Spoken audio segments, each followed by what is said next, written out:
കടലക്കറി നല്ല കുറുകിയ രീതിയിൽ വെക്കാം. അതിന് വേണ്ടിയിട്ട് ഒരു 5 വറ്റൽമുളകും കുറച്ച് ഓൾ സ്പൈസസും കൂടി ചേർത്തൊന്ന് വറുത്ത് പൊടിക്കാം.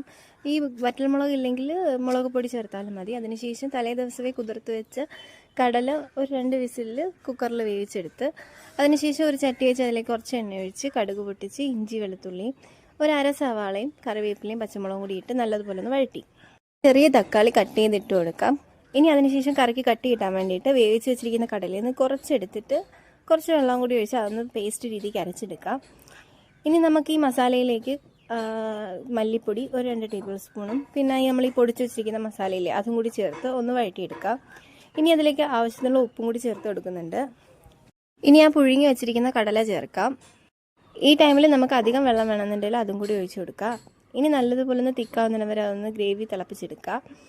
കറി ഒന്ന് തിളച്ച് വരുമ്പോഴത്തേക്ക് നമുക്ക് കുറച്ച് മല്ലിയില ചേർത്ത് കൊടുക്കാം. കയ്യിലുണ്ടെങ്കിൽ ചേർത്താൽ മതി. കറി